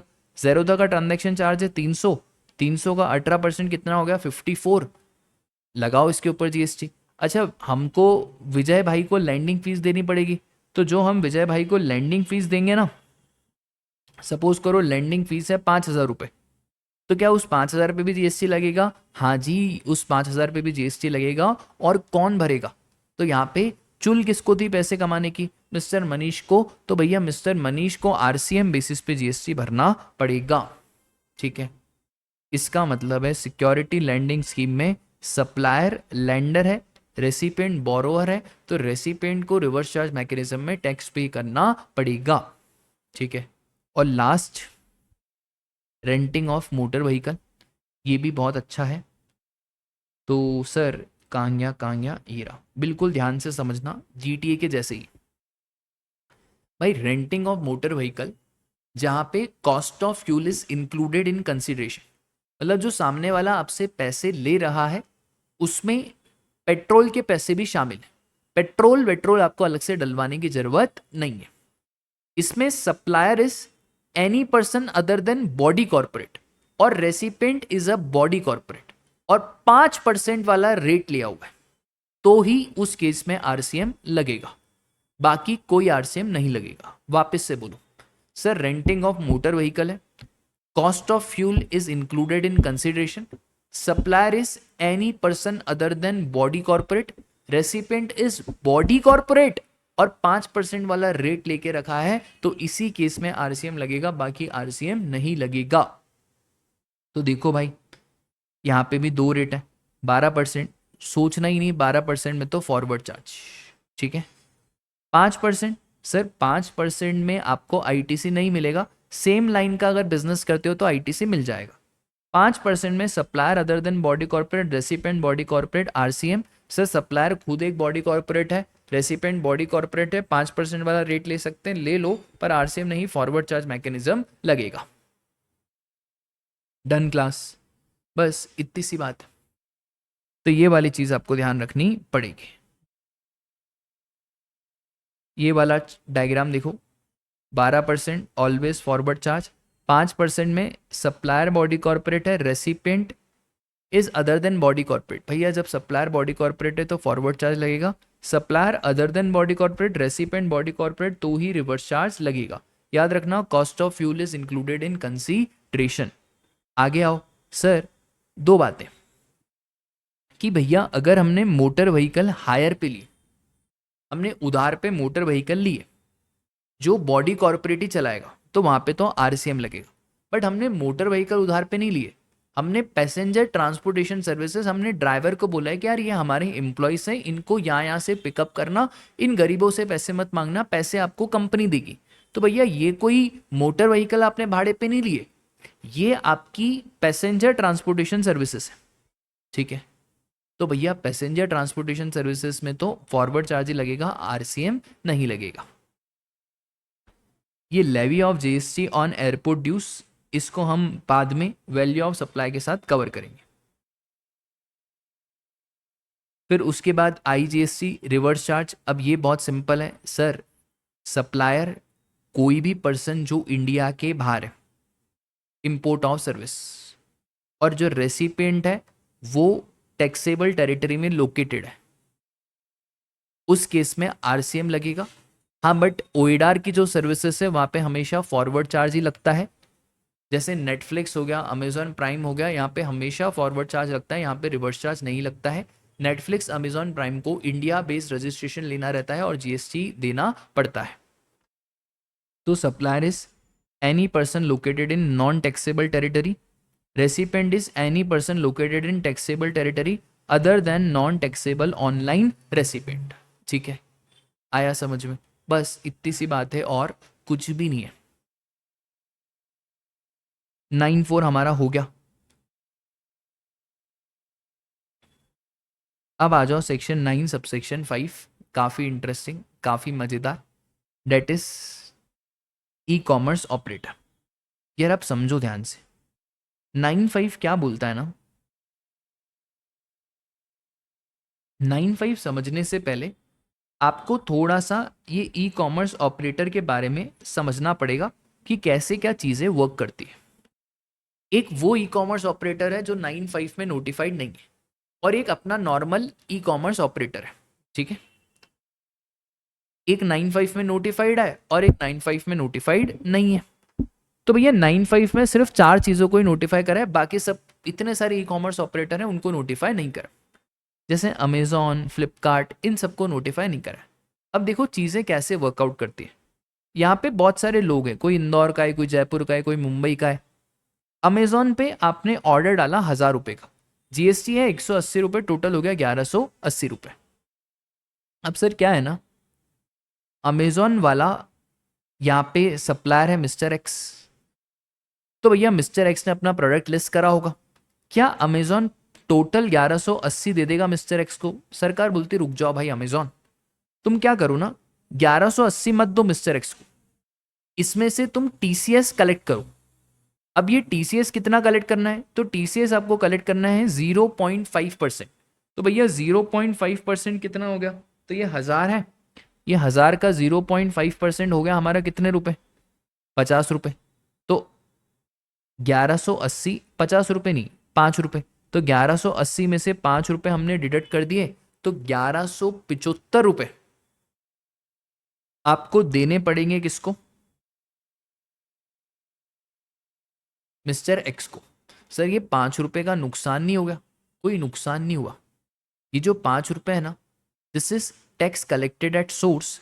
ये टीसीएस अमेजॉन ने कलेक्ट करा, मिस्टर एक्स को उसके ई कैश लेजर में दिखेगा, और जब मिस्टर एक्स अपना जीएसटी 180 रुपये पे करेगा, उसमें से 5 रुपए ऑलरेडी अमेजॉन के थ्रू पे हो चुका है, मतलब अब सिर्फ 175 रुपये पे करना है। सर ये करा ही क्यों? पूरा मिस्टर एक्स ही पूरा 180 दे देता? नहीं भाई, गवर्नमेंट को चेक रखना था, गवर्नमेंट को ये चेक करना था कि यार अमेजॉन सारी डिटेल तो टाइम से डालेगा और एक्यूरेट डालेगा, पर मिस्टर एक्स पे भरोसा नहीं है। तो गवर्नमेंट ने बोला यार तुम 5 रुपए टीसीएस कलेक्ट करो, उससे हमको रिवर्स कैलकुलेशन से मालूम पड़ जाएगा 5 डिवाइड बाय 0.5% के आखिरकार कितने की सेल हुई है। ठीक है, अब क्या है ना, 95 ऐसा नहीं है। 95 तो बोलता है कि भाई पूरा जीएसटी ई कॉमर्स ऑपरेटर पे करो, और वो भी कैश में पे करो, मतलब आपको हम आईटीसी भी यूज करने नहीं देंगे, तो पूरा जीएसटी ई कॉमर्स ऑपरेटर ही पे करेगा। बहुत बढ़िया। अब 95 में देखो कौन कौन से सेक्टर है। 95 में 4 सेक्टर है, ओला, ओयो, अर्बन क्लैप और जोमेटो। ठीक है, अब चारों सेक्टर बहुत ध्यान से समझना। सबसे पहले आप आ जाओ ओला के ऊपर। देखो ओला में क्या है, एक है यहाँ पे ड्राइवर, यहाँ पे है रेसिपेंट। पैसेंजर ओला में बुक कर रहे हैं, 100 रुपये लग रहे हैं, 18% का जीएसटी। भाई पैसेंजर से 118 रुपये ओला ने ले लिए। अब ओला ड्राइवर को कितने देगा? भैया सपोज करो ओला 100 रुपये कमीशन काट रहा है, 10 रुपये, 90 रुपये, और जीएसटी डिडक्ट कर रहा है 1.8 रुपीस, और ड्राइवर को पैसे दिए जा रहे हैं। अब सर ये कमीशन है 10 रुपये, और ये 10 रुपये पे 18%। ठीक है, 18 रुपये का जो जीएसटी है ना, वो हमारा ओला पे करेगा गवर्नमेंट ऑफ इंडिया को, हम ड्राइवर को परेशान नहीं करेंगे। सर क्या ड्राइवर को रजिस्ट्रेशन लेना है? भाई जब तक ड्राइवर का थ्रेशोल्ड क्रॉस नहीं होगा, ड्राइवर को रजिस्ट्रेशन भी नहीं लेना है। ठीक है, तो इसका मतलब ये होता है कि भैया ड्राइवर के केस में हमारा जो जीएसटी है वो कौन भरेगा? ओला भरेगा। तो सबसे पहले सर्विस बाय, ये 95 में notified, service by transportation of passenger by radio taxi, motor cab, maxi cab, motorcycle और any other motor vehicle except omni bus. Omni bus को छोड़ देना। अब ओमनी बस का क्या सीन है? सेकेंड पॉइंट में बोलते हैं कि सपोज करो ई कॉमर्स ऑपरेटर आपका रेड बस है, यहाँ पे पैसेंजर है आपका रोनित। रोनित ने 1000 रुपये की टिकट बुक करी, 18% जीएसटी 1180। यहाँ पे जो सप्लायर है वो ओमनी बस है, और वो भी कंपनी बना के ऑपरेट कर रहा है। भाई ये तो बड़ा आदमी हुआ। तो सरकार बोल रही है भैया जब ये खुद एक बड़ा आदमी है, ये जीएसटी पे कर सकता है, तो हम रेड बस को परेशान क्यों करें? तो हमने बोला यार रेड बस तुम परेशान मत हो, तुम बस इसका टीसीएस कलेक्ट करना, बाकी जीएसटी तो पूरा ओमनी बस ही पे करेगा। टीसीएस तो कलेक्ट करना पड़ेगा भाई। तो 1180 में से टीसीएस कलेक्ट करेंगे 5%, तो 1000 का 5% कितना हो गया भैया? 5 रुपये। जैसे अमेजॉन का करा था, तो 1175 ओमनी बस को क्रेडिट हो जाएगा, और जब ओमनी बस अपना जीएसटी पे करेगा तो 180 रुपये में से 5 रुपये ऑलरेडी जा चुके हैं, तो 175 रुपये जीएसटी पे कर देगा। तो ये देखो सेकंड पॉइंट क्या लिखा हुआ है, transportation of passenger by an omni bus except the person supplying such services through e commerce operator is a company. मतलब अगर आप ओमनी बस के थ्रू ट्रांसपोर्ट कर रहे हो, बट अगर कंपनी है, तो भैया अगर कंपनी है तो उस केस में तो फिर वो कंपनी ही जीएसटी पे करेगी और ई कॉमर्स ऑपरेटर को टीसीएस कलेक्ट करना पड़ेगा। ठीक है, आगे आ जाओ। आगे क्या है ना, ओयो। अब ओयो में क्या है ना, 2 होटल है, एक तो हयात और एक hotel Dum Dum. Hyatt hotel GST में रजिस्टर्ड है और दमदम अनरजिस्टर्ड है। पहले मैं आपको दमदम की बात बताता हूँ। भाई आप ओयो के थ्रू होटल बुक करते हो तो जीएसटी तो लगेगा। अब सर एक बात बताओ, 10,000 और 1,800 रुपये का जीएसटी टोटल हो गया 11,800। लॉजिकली जब होटल दमदम अनरजिस्टर्ड तो जीएसटी कौन भरेगा? भैया पूरा जीएसटी ओयो भरेगा। क्या कोई टीसीएस कलेक्ट करना है? अरे किस बात का टीसीएस, जब पूरा जीएसटी ही ओयो भर रहा है तो कोई टीसीएस की बातें नहीं होगी। बट होटल खुद एक रजिस्टर्ड है भैया, तो जो होटल रजिस्टर्ड है तो वो जीएसटी पे कर सकता है। जब वो जीएसटी पे कर सकता है तो ओयो को सिर्फ फॉर्मेलिटी के लिए क्या कलेक्ट करना है? टीसीएस कलेक्ट करना है, और टीसीएस कलेक्ट करके पैसा रेमिट करना है। डन, बस खत्म कहानी। और सेम हमारा अर्बन क्लैब के साथ है, या अर्बन क्लैब बोलो, ये भी हो गया हमारा accommodation in hotel in guest house, फिर हाउसकीपिंग, प्लम्बिंग, कारपेंटिंग। इसका बेस्ट एग्जांपल अर्बन क्लैब है। मार्केट बहुत अच्छा है, इसका स्टार्टअप आप भी बना सकते हो। तो भैया अर्बन क्लैब की जो आंटी है, अगर आंटी ही रजिस्टर्ड है तो आंटी जीएसटी पे कर देगी, अर्बन क्लैब टीसीएस कलेक्ट करेगा। आंटी अगर अनरजिस्टर्ड है तो पूरा जीएसटी अर्बन क्लैब पे करेगा, कोई टीसीएस की बातें नहीं होगी। ये भी हो गया। अब सुनो ध्यान से, अब है रेस्टोरेंट सर्विस। अब इसमें ना गजब है भाई। जोमेटो में इसने ऑर्डर दिया, अब ये बोलते हैं कि भैया होटल को हम ऐसे कैटेगराइज नहीं करेंगे रजिस्टर्ड अनरजिस्टर्ड, हम होटल को बड़ा होटल छोटा होटल कैटेगराइज करेंगे on the basis of room tariff. ठीक है, अब अगर आपके होटल में रूम भी है और खाना भी है, और अगर आपका कोई सा भी रूम, मतलब सपोज करो आपके होटल में 100 रूम है, तो अगर आपके होटल में कोई सा भी रूम है जिसका चार्जेस 7,500 से ज्यादा है, तो हम इसको बड़ा होटल मानेंगे और फिर इस बड़े होटल को जीएसटी पे करना पड़ेगा और जोमेटो को टीसीएस कलेक्ट करना पड़ेगा। दूसरी बात, अगर आपके होटल में रूम ही नहीं है तो भाई पूरा जीएसटी जोमेटो पे करेगा, कोई टीसीएस की बात नहीं होगी। या अगर आपके होटल में रूम है पर रूम का रेट 7,500 से कम है तो उसमें भी पूरा जीएसटी जोमेटो भरेगा, कोई टीसीएस की बात नहीं होगी। और ये मैंने बढ़िया सा चार्ट भी बना दिया है, देखो। पैसेंजर ट्रांसपोर्टेशन कौन liable? E commerce operator, no TCS. Omni bus by company, omni bus 0.5% TCS applicable.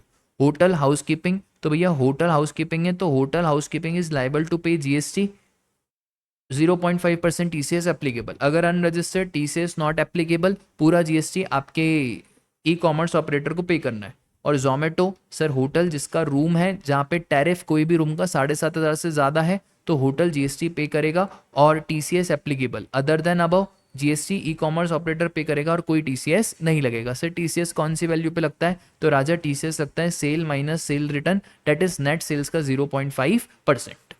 खत्म कहानी।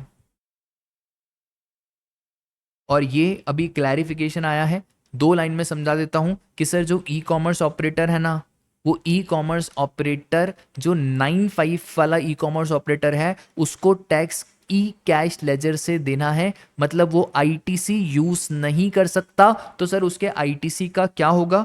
कुछ नहीं होगा भाई, जो उसकी दूसरी लाइबिलिटी है जैसे प्लेटफॉर्म फीस, कमीशन फीस, उसके ऊपर वो आईटीसी को यूज कर सकता है।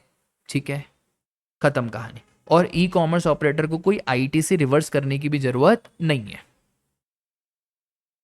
सर अगर ई कॉमर्स ऑपरेटर इंडिया में लोकेटेड है तो ई कॉमर्स ऑपरेटर को ही टैक्स पे करना पड़ेगा। अगर ई कॉमर्स ऑपरेटर का इंडिया में कोई फिजिकल प्रेजेंस नहीं है तो कोई भी पर्सन जो ई कॉमर्स ऑपरेटर को रिप्रेजेंट कर रहा है वो टैक्स भरेगा।